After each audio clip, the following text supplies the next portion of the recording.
എല്ലാവർക്കും മിജീസ് കിച്ചൻ്റെ പുതിയൊരു വീഡിയോയിലേക്ക് സ്വാഗതം. ഞാൻ നിങ്ങളുടെ സ്വന്തം ഈ ചേച്ചിയാണ്. എൻ്റെ പ്രിയപ്പെട്ട ഓരോരുത്തർ സുഖമായിട്ടിരിക്കുന്നു.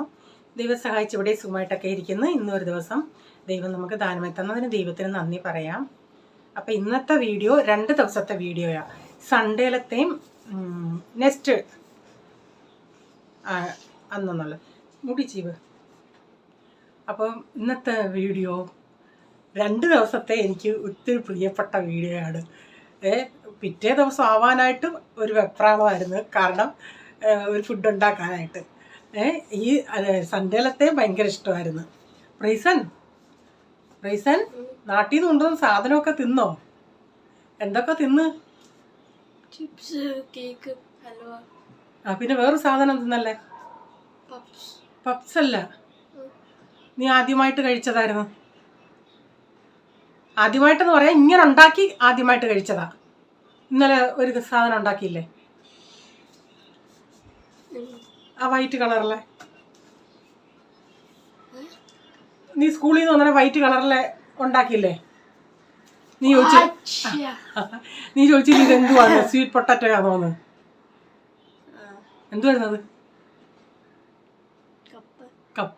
കപ്പ ബോയിൽ ചെയ്തത്. ഇവൻ ആദ്യമായിട്ടാണ് തിന്നുന്നത്. ഇവന് മനസ്സിലായില്ല. ഇവൻ അത് വന്ന് സ്കൂളിൽ നിന്ന് വന്ന് തുറന്ന് നോക്കിയിട്ട് ചോദിക്കുമോ സ്വീറ്റ് പൊട്ടാറ്റോ ആണെന്നോ? ഞാൻ പറഞ്ഞ അല്ലട കപ്പയോ ചക്കയോ. ഞാൻ ചോദിച്ചു നിനക്കത് ചക്കയും മാങ്ങയും കൂടെ തിരിച്ചറിയത്തില്ല, കപ്പയും കൂടെ. അന്നേരം അവൻ പറഞ്ഞു അല്ല മറ്റേത് ഇങ്ങനെ അങ്ങ് എന്തോ പറഞ്ഞത് യെല്ലോ കളറിലെയാന്നല്ലേ. ഞാൻ പറഞ്ഞ ഇത് വൈറ്റ് കളറിലെയാ, ഞങ്ങൾ പണ്ടൊക്കെ നാട്ടിൽ ഇതായിരുന്നു കൂടുതലും കഴിക്കുന്നതെന്ന് പറഞ്ഞ്. ഇങ്ങനെ ഉണ്ടാക്കിയ ആളും തിന്ന്. അതിൻ്റെ അകത്ത് ഞാൻ പച്ചമുളക് കട്ട് ചെയ്തിട്ട് അതും അവൻ തിന്ന്. ഞാൻ വൈകിട്ട് 4 മണിയായിരുന്നു. ഞാൻ ഒരു 3 മണിയായപ്പോഴത്തേക്കും ഉണ്ടാക്കി വൈകിട്ട് 4 മണിക്ക് ഡാഡിക്ക് ചായയുടെ കൂടെ കൊടുത്ത്. സൂപ്പറായിരുന്നു. ഇല്ല റീസൺ എന്ന് വെച്ചാലേ ഇവിടെയും കപ്പ കിട്ടും. പക്ഷേ നമ്മുടെ നാട്ടിൽ നിന്ന് ഞാൻ ഒരു പ്രാവശ്യം കൊണ്ടുവന്നേ അത്ര അങ്ങ് വേവുന്നതല്ലായിരുന്നു. പക്ഷേ കഴിഞ്ഞ ഒരു വീട്ടിലങ്ങനെ വാങ്ങിക്കാറില്ല. ഈ അമ്മയ്ക്ക് ഷുഗറൊക്കെ ഉള്ളതുകൊണ്ട് കപ്പ അങ്ങനെ പണ്ടല്ലായിരുന്നു നമ്മൾ സ്ഥിരം കപ്പ തീറ്റി വാങ്ങിക്കത്തില്ല. അപ്പോൾ ഈ കഴിഞ്ഞിടെ ഒന്ന് അവിടെ ഒരു വണ്ടിക്കാരൻ കൊണ്ടുവന്നാൽ അവർ വാങ്ങിച്ചോണ്ടേ നല്ല അമ്മ പറയുന്നത് നല്ല കുഴഞ്ഞ കപ്പ. അത് കേട്ടപ്പോഴേ എനിക്ക് കൊതിയായി. അപ്പോൾ ഇത് റാന്നി കപ്പയാണ്. ഞാൻ ഒന്നും പറയുകയും ചെയ്തത് റാന്നി കപ്പ ചിലപ്പോൾ വേഗമായിരിക്കും. നല്ല കുഴഞ്ഞ് നല്ലൊരു വേവ്, നല്ല പൊടി ഉണ്ടായിരുന്നു, പുട്ടുപൊടി പോലെ. പുട്ടുപൊടി നല്ല പൊടിയായിരുന്നു. ഇനി അത് വേവിക്കാൻ വെച്ചിട്ടുണ്ട്. ഞാൻ 2 കിഴങ്ങ് എടുത്ത് പുഴുങ്ങിയതാണ്. ഓക്കെ, ഇനി നമുക്ക് വീഡിയോയിലോട്ട് പോകാം. ഓക്കെ, അടിയൊക്കെ പോയി കിട്ടുന്നുണ്ടോ താഴെ നിനക്ക്? കൃഷ്ണയുടെ കയ്യിൽ നിന്ന് അടി കിട്ടുന്നുണ്ടോ ഇവിടെ? ഓക്കെ, ഇനി നീ പഠിക്കാനുള്ളത് പഠിക്കും. ഞാൻ വീഡിയോ എഡിറ്റ് ചെയ്യട്ടെ. എന്നിട്ട് എനിക്ക് ഇച്ചിരി ഒന്ന് നടക്കാൻ പോകണം. അതുകൊണ്ടാണ് നേരത്തെ ഇന്ന് എഡിറ്റ് ചെയ്യുന്നത്. വൈകിട്ടത്തേക്കിനെ ഉരുളൻകിഴങ്ങിട്ട് കഴിച്ചാൽ പൊറോട്ട കൊണ്ടുവരത്തില്ലയോ നമുക്കൊരു ഡൗട്ടായിരുന്നു. അതുകൊണ്ടാണ് ഞാൻ ചിക്കനോ അങ്ങനെ വേണം വാങ്ങിക്കാൻ. പിന്നല്ലേ കൊണ്ടുവന്നെന്ന് പറഞ്ഞേ. അപ്പം ഇതിൽ ഉരുളൻകിഴങ്ങ് മുട്ടയൊക്കെ ഇട്ട് കറി ഉണ്ടാക്കാം. അത് ഇച്ചിരി കൂടുതൽ ഉണ്ടാക്കാം. അപ്പം നാളെയും ചപ്പാത്തിക്ക് വേണേൽ എടുക്കാം. 4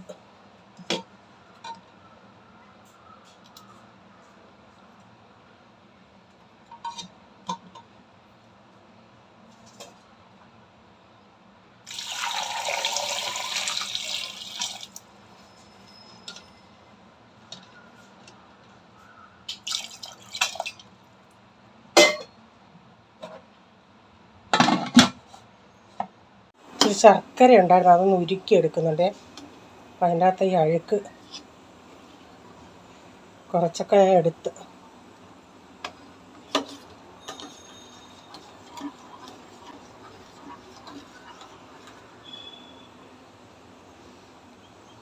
ബാക്കിയും കൂടെ തെളി വരുന്നുണ്ടേ.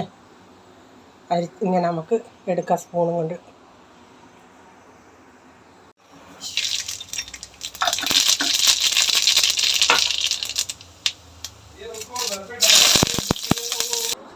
ഞാനങ്ങനെ ഉരുക്കി വെക്കാറില്ല. എന്താണ് ഉരുക്കാൻ കാര്യം, ഇങ്ങനെ പാക്കറ്റിൽ ഇങ്ങനെ ഈ പീസായിട്ടുള്ള ശർക്കരയായിരുന്നു. അപ്പം ഞാനത് ബക്കറ്റിലാണ് വെക്കുന്നത്. അപ്പോൾ അതിൻ്റെ മുകളിൽ തേങ്ങ എങ്ങാണ്ടിട്ട് ആ തേങ്ങയുടെ മൂടുവശത്ത് ഇത്തിരി ഷാർപ്പ് സ്ഥലം ഉണ്ടല്ലോ, അതങ്ങാണ്ട് കൊണ്ട് ഞാൻ ഇന്നലെ ശർക്കര ഒന്ന് നോക്കിയുണ്ട്. അത് പൊട്ടി അതിൽ നിന്ന് ശർക്കര ഇച്ചിരി ഒന്ന് മെൽറ്റായി. അപ്പോൾ അതിൽ നിന്ന് ആ മെൽറ്റ് അതെടുത്ത് മാറ്റിയിട്ട് ബാക്കിയുള്ളതെല്ലാം ഞാനൊന്ന് ഉരുക്കിയെടുത്തതാണ്. അല്ലെങ്കിലും ബാക്കിയും കൊണ്ടിരുന്ന് അങ്ങനെ ഇരിക്കുമെങ്കിൽ നശിച്ചു പോകത്തില്ലേ. ഉരുക്കിയെടുത്ത് അങ്ങ് ഫ്രിഡ്ജിൽ വയ്ക്കാമല്ലേ. അപ്പം ഇതിലേക്ക് സവാളയും പച്ചമുളകും ചേർത്തിട്ടുണ്ട്. ഞാനിതിൽ മുളക് പൊടി മല്ലിപ്പൊടി ഒന്നും ചേർക്കുന്നില്ല. പക്ഷേ ലാസ്റ്റിൽ ഞാനൊരു ചേർത്തായിരുന്നു, അതുകൊണ്ട് എൻ്റെ കളർ ഇച്ചിരി ചേഞ്ചായി. അപ്പോൾ ഇതിലെല്ലാം ഉള്ളിയും സവാളയും എല്ലാം ഒന്ന് സവാളയും ടൊമാറ്റോ എല്ലാം ഒന്ന് വഴന്ന് വന്നുണ്ടെങ്കിൽ ഞാൻ ഇതിലേക്ക് നമ്മൾ കുക്കറി വേവിച്ചില്ലേ ആ ഉരുളൻകിഴങ്ങ് ഇട്ട് കൊടുത്തൊരു സ്വല്പം മഞ്ഞപ്പൊടി ചേർത്തിട്ടുണ്ട്. അപ്പം കഴിഞ്ഞ ദിവസം മുട്ടക്കറി വെച്ച ഒരു ഇച്ചിരിയും ഗ്രേവി ഇരിപ്പുണ്ടായിരുന്നു, അതുകൂടെ ഞാൻ അതായിട്ട് എന്തിനാ വെച്ചേക്കെന്ന് പറഞ്ഞ് ഇതിലങ്ങ് ചേർത്തി. അല്ലെങ്കിലും നല്ല മഞ്ഞ കളറായിട്ടിരുന്നതിനായിരുന്നു. അത് ഇച്ചിരി മുളക് പൊടി ചേർത്ത കറിയായിരുന്നു, ഇതായിരുന്നു. അതുകൊണ്ട് ആ ഒരു കളറ് ഇതാണ്ട് ഇപ്പോൾ ഇതിൽ അതുകൂടെ ഞാൻ ചേർത്തത് കൊണ്ട് അങ്ങ് കളർ വന്നതാണ്. പിന്നെ ഞാനൊരു അരമുറി തേങ്ങയും 2 ഏലക്കയും കൂടെ ഒന്ന് അരച്ച് ചേർത്തിട്ടുണ്ട്. ഇപ്പോഴാണ് ഞാൻ ഗരം മസാല കുറച്ച് ചേർത്തത്. എന്നിട്ട് ഞാൻ പറഞ്ഞില്ലേ പൊറോട്ട ആകുമ്പം ഇച്ചിരി ചാറ് വേണമല്ലേ, ഇവർക്ക് നന്നായിട്ട് ചാറ് വേണം. അപ്പോൾ ഇച്ചിരി ചാറായിട്ടാണ് ഞാൻ എടുത്തത്. പക്ഷേ പൊറോട്ട നല്ല അടിപൊളി പൊറോട്ടയായിരുന്നു. ഒത്തിരി അങ്ങ് വലിയതല്ലെങ്കിലും 15 രൂപയെന്ന് പറയുന്നു. ഇപ്പം ഞാൻ ലാസ്റ്റിലേ നമ്മുടെ സാധാ പാലിവിടെ ചായക്ക് എടുക്കുന്ന പാല് തിളപ്പിച്ച അത് ഇച്ചിരി ഒന്ന് ഒഴിച്ചിട്ടുണ്ട്. നിങ്ങൾക്ക് വേണേൽ ക്രീമോ വല്ലതൊക്കെ ചേർക്കാം. ഞാനൊരു ഇച്ചിരിയും കൂടെ ഒരു ടേസ്റ്റിനും ഒരു ഇതിനു വേണ്ടി ചേർത്തതാണ് ഇച്ചിരി പാല്. പൊറോട്ട ഞാൻ നമ്മുടെ ഇഡലി പാത്രത്തിൽ വെച്ച് ഒന്ന് ആവി കയറ്റുക. നമ്മൾ ഓവനിലിട്ട് ചൂടാക്കിയാൽ അത് അത്രയും ഇങ്ങനെ സോഫ്റ്റ് ആവത്തില്ല. ഇങ്ങനെ ഇഡലി പാത്രത്തിലാവുമ്പോൾ നല്ല സോഫ്റ്റ് പൊറോട്ടയായിരുന്നു. റീച്ചാൻ എയർപോർട്ടിലോട്ട് വന്ന വഴിക്ക് വാങ്ങിച്ചതാണ്. ഞാൻ ചിന്തിച്ച് ഇത്രയും ചൂടല്ലേ, ഇപ്പം നാട്ടിലും ചൂട് ഇവിടെയും ചൂടായതുകൊണ്ട് സത്യം പറഞ്ഞ് ഞാൻ ചിന്തിച്ചത് പന്നലാവുമെന്ന്. പക്ഷേ പിറ്റേ ദിവസമായിട്ടും അത് പന്നലൊന്നും ആയില്ല.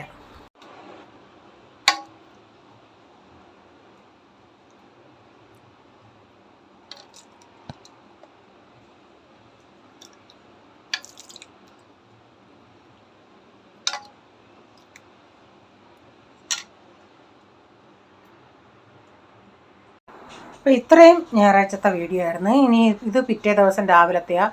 അപ്പോൾ കൊച്ചിന് ഇവർക്ക് ടിഫിൻ കൊണ്ടുപോകാനായിട്ട് ഞാൻ പീനട്ട് ബ്രെഡിൻ്റെ അകത്ത് പീനട്ട് തേച്ച് അതൊന്ന് ടോസ്റ്റ് ചെയ്തെടുത്തതാണ് കേട്ടോ.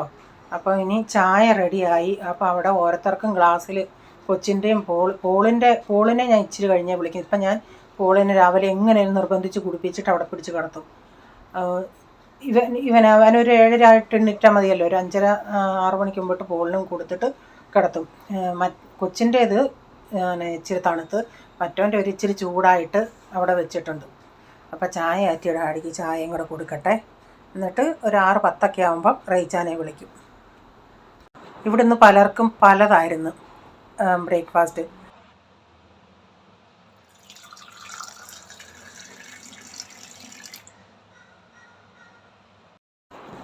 റീച്ചാനും ഡാഡിക്കും ഇച്ചിരി ചപ്പാത്തിക്ക് അന്ന് കുഴച്ച മാവിരിപ്പുണ്ടായിരുന്നു. അതെടുത്ത് കടലക്കറി ഉണ്ടായിരുന്നു, അതെടുത്ത് പൂരി ഉണ്ടാക്കി കൊടുക്കാമെന്ന് വെച്ചു. അപ്പോൾ ഇച്ചിരി ദോശമാവ് ഉണ്ടായിരുന്നു. ഞാനത് കറി ഇച്ചിരി സാമ്പാർ ഇരിപ്പുണ്ട്. ഞാൻ പിന്നെ സാമ്പാറൊന്നും എടുക്കാതെ നല്ല കട്ടി കുറച്ച് അങ്ങനെ ഉണ്ടാക്കി ഞാൻ കഴിക്കാമെന്ന് വെച്ചു. അപ്പോൾ ഇവർക്ക് ഇതങ്ങ് ഉണ്ടാക്കി കൊടുക്കട്ടെ. കൊച്ചുങ്ങൾക്ക് അതും കൊടുത്തു. കാരണം ഇന്നലെ അല്ലേലും ഇവിടെ ഇവർക്ക് ഈ ദോശ ഇഡലിയൊക്കെ ഉണ്ടാക്കുന്നതിൻ്റെ അവർക്ക് അതിനോട് എത്ര മസാല ഇഡലിയാണോ എന്നൊക്കെ ചോദ്യമാണ്. എന്നും എന്താ ബ്രേക്ക്ഫാസ്റ്റ് ഉണ്ടാക്കേണ്ടിയേ. ഇപ്പം പറയുന്ന പാസ്തയും അത്ര താല്പര്യമില്ല ഇവർക്ക്. പോളിനോട് ചപ്പാത്തിയും ബാജിയും തരട്ടേന്ന് വെച്ചാൽ അവൻ പറയാൻ വേണ്ടാന്ന്. പക്ഷേ അവൻ്റെ ഫ്രണ്ട്സുകളൊക്കെ അത് കൊണ്ടുവരും, അവരുടെ കയ്യിൽ നിന്ന് എടുത്ത് കഴിക്കുകയും ചെയ്യും. ഞാൻ പിന്നെന്താ നീ കൊണ്ടുപോയാലെന്താ കുഴപ്പം നിനക്ക്? അപ്പം ഞാൻ ചോദിക്കും എന്തുവാടാ ഈ നിൻ്റെ ഫ്രണ്ട്സുകളും കൊണ്ടുവരുന്നത്? അപ്പോൾ ചിലർ ഈ മഹാരാഷ്ട്രൻ എങ്ങാണോ ആണെങ്കിൽ അവർ ചപ്പാത്തി ബാജിയെ കൊണ്ടുവരത്തുള്ളൂ. അല്ലാത്ത ഈ പിള്ളേരൊക്കെ ആണെങ്കിൽ ഇതുപോലെ എന്തെങ്കിലും ചപ്പാത്തിക്കകത്ത് ജാം റോൾ ചെയ്തോ അല്ലെങ്കിൽ ഈ ലേസോ അങ്ങനെയൊക്കെ ഉള്ളത് അത് കൊണ്ടുവരുന്നതെന്ന് പറയുന്നത്. പക്ഷേ ഇവന് ഞാൻ ലേസൊന്നും അങ്ങനെ കൊടുക്കത്തില്ല, എന്തെങ്കിലും കൂടി ഇങ്ങനെ ഉള്ളതുണ്ടാക്കി കൊടുക്കും. ഇവൻ ഈ കറി എന്തെങ്കിലും ഉണ്ടെങ്കിൽ കൊണ്ടുപോകാൻ ഭയങ്കര ബുദ്ധിമുട്ടാണ്. കാരണം ബാഗിൽ അങ്ങനെ ഇട്ടിട്ട് പോകുമ്പോൾ അത് മറിഞ്ഞു പോകുമെന്നുള്ള പേടിയാണ്. ഇങ്ങനെ രാവിലെ അങ്ങ് പപ്പ കൊണ്ടുപോകും. ഞാൻ പറയും ഇല്ലട ആ തൂക്ക് ഇതിൻ്റെ അകത്ത് 3 തട്ടുള്ള ഉണ്ടല്ലോ അത് കൊണ്ടുപോകാൻ പറഞ്ഞാൽ അവന് ഹൈറ്റ് ഉള്ളത് കൊണ്ട് അവനത് തോളയിൽ തൂക്കി. അതിന് വള്ളിയുണ്ട്, പക്ഷേ അവന് ആകുമ്പോൾ അത് കക്ഷത്ത് കയറിയിരിക്കും. അതുകൊണ്ട് അവൻ അതിൽ കൊണ്ടുപോകാത്തത്. ഈ ഡബ്ബ ഒരെണ്ണം ആകുമ്പോൾ അങ്ങ് ബാഗിലെടുത്ത് അങ്ങ് ഒതുക്കി വെക്കാമല്ലേ.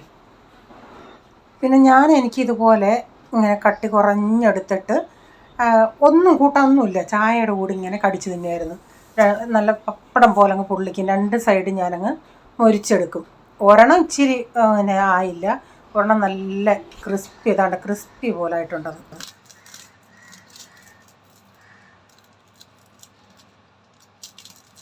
ഇത്രയും ക്രിസ്പിയാണ്, പപ്പടം പോലെ ഇരിക്കും പപ്പടം. പിന്നെ രാവിലത്തെ എല്ലാം കഴിഞ്ഞിട്ട് പിന്നെ പാത്രങ്ങൾ കഴിവ് കുറച്ച് കഴുകി വെച്ച് ബാക്കിയും കൂടെ ഉണ്ടായിരുന്നു, അതുകൂടെ ഒന്ന് കഴുകിയെടുക്കട്ടെ. എല്ലാം ഞാൻ സോപ്പിട്ട് വെച്ചതാണേ, ഇനി ഒന്ന് കഴുകിയെടുത്താൽ മതി.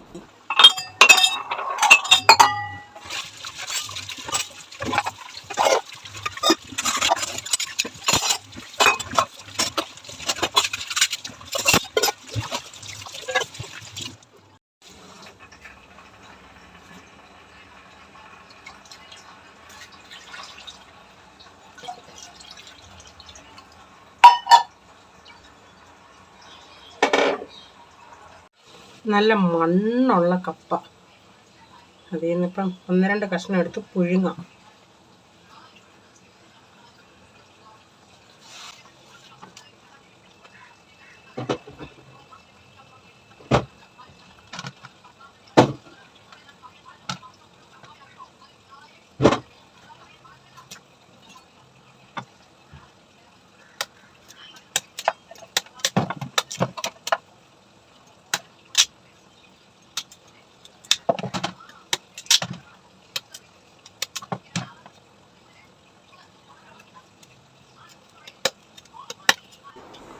ഞങ്ങൾ പണ്ട് ഞങ്ങളുടെ കൊച്ചിലെയൊക്കെ ഒത്തിരി ഇങ്ങനെ പുഴുങ്ങി തിന്നിട്ട്, ഞങ്ങൾ പുഴുങ്ങുകയെന്നാണ് പറയുന്നത്. അത് പുഴുങ്ങി ഇങ്ങനെ കാന്താരിയൊക്കെ ഉടച്ച് കഴിച്ചിട്ടുണ്ട്. അതിൻ്റെ കൂടെ ഒരു നല്ല എരിവ് നമ്മൾ കാന്താരിയൊക്കെ കടിച്ചിട്ട് ഒരു കട്ടൻ കാപ്പി, ചൂട് കട്ടൻ കാപ്പി അങ്ങനെ കുടിക്കുന്നുണ്ടെങ്കിൽ നമുക്കതങ്ങോട്ട് കുടിക്കാൻ പറ്റത്തില്ല, എങ്കിലും അതൊരു നമുക്കൊരു പറയുന്നത് ഒരു ഹരമാണ്. വീണ്ടും കുടിക്കാം നമ്മൾ. ആ എരിവോടുകൂടി ആ ചൂട് കുടിക്കാൻ വയ്യ, എന്നാലും കുടിക്കാൻ നമുക്കൊരു ആകാംക്ഷ, അങ്ങനെ ഇരുന്ന് കുടിക്കുമായിരുന്നു. ഇത് പക്ഷേ എനിക്കങ്ങ് സത്യം പറഞ്ഞാൽ സന്തോഷം കൊണ്ട് എനിക്ക് ഇരിക്കാൻ വയ്യായിരുന്നു. ഇത് നമുക്കത് മുറിക്കുമ്പോഴേ അറിയായിരുന്നു, കപ്പ എടുക്കുമ്പോഴേ അറിയായിരുന്നു അത് ഇത്തിരി പൊടിയൊക്കെ ഉള്ളതാണെന്ന്. ഡാഡിക്കും കപ്പയൊക്കെ ഭയങ്കര ഇഷ്ടമാണ്. ഇങ്ങനെ പുഴുങ്ങി കൊടുത്തോണ്ടേ കൊള്ളായിരുന്നു എന്ന് വെച്ചിട്ടുണ്ടെങ്കിൽ കൊള്ളായിരുന്നു എന്ന് പറഞ്ഞ്. വേവുന്ന കപ്പയായിരുന്നല്ലേ, ഒത്തിരി സന്തോഷമായി ഡാഡിക്ക്. ഡാഡിയുടെ നാട്ടിൽ നിന്ന് കൊണ്ടുവന്നതല്ലേ. ഇപ്പം ഞാൻ ഊറ്റിയിട്ടു. എത്ര നാളുകൾക്ക് ശേഷം ഇങ്ങനെ പുട്ട് പോലുള്ള കപ്പ, നല്ല വെന്ത പുട്ട് പോലുള്ള കപ്പ. കപ്പ ബോയിൽ ചെയ്തത് മാത്രം കാണിച്ചാൽ പോരല്ലോ, ഒന്ന് തിന്നൂടെ കാണിക്കണ്ടേ. അപ്പം ഞാൻ പ്രൈസമോന് കൊടുത്തു, ഡാഡിക്കും കൊടുത്തു. അപ്പം ഞാനും 2 കഷ്ണങ്ങൾ. ഇവിടുത്തെ റേച്ചാൻ ഇതൊന്നും ഇഷ്ടമല്ല, പുള്ളി തൊടത്തേയില്ല. പോൾമോൻ വന്നപ്പം പോൾമോനും കൊടുത്തു. അപ്പോൾ ഇതിൻ്റെ അകത്ത് ഈ കാന്താരിയും പോട്ടെ, പച്ചമുളക് ഉണ്ടല്ലേ, അത് എനിക്ക് കടിക്കാൻ. ഇവിടെ ഡാഡിക്ക് ഉള്ളിയോടും അത്ര താല്പര്യമില്ല, ആ ഉപ്പ് നീര് മുക്കി മാത്രമേ കഴിക്കത്തുള്ളൂ. പോളിന് പിന്നെ ഉള്ളി ഇഷ്ടം. കൊച്ചവൻ അതിൽ നിന്ന് 2 പീസ് മുളകും തിന്നു. കാന്താരിയും ഉള്ളിയും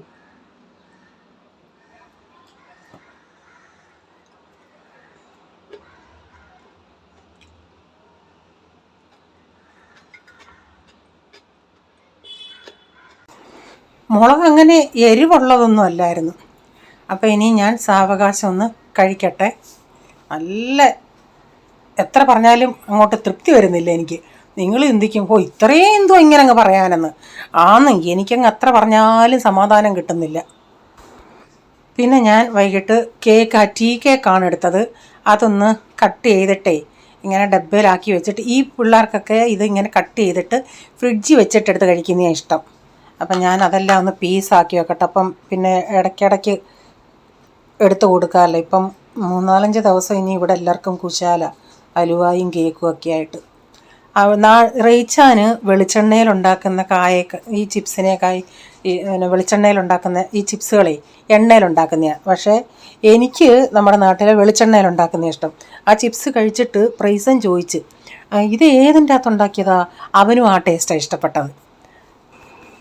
അപ്പം ഇന്നലെയും രാത്രി കുശാലായിരുന്നു. പൊറോട്ട, ഇന്ന് കപ്പ. ഇന്നാണ് എനിക്കാണെങ്കിൽ രാവിലെ ആയപ്പോൾ അങ്ങ് ജോലി ചെയ്യാനങ്ങ് ഒരു വല്ലാത്ത ഒരു സന്തോഷമായിരുന്നു. കാരണം നമുക്ക് ഇഷ്ടപ്പെട്ട എന്തെങ്കിലുമൊക്കെ ഉണ്ടാക്കുവാണെങ്കിൽ നമുക്ക് ഭയങ്കര സന്തോഷമല്ലേ. അങ്ങനെ ആർക്കെങ്കിലും തോന്നാറുണ്ടോ?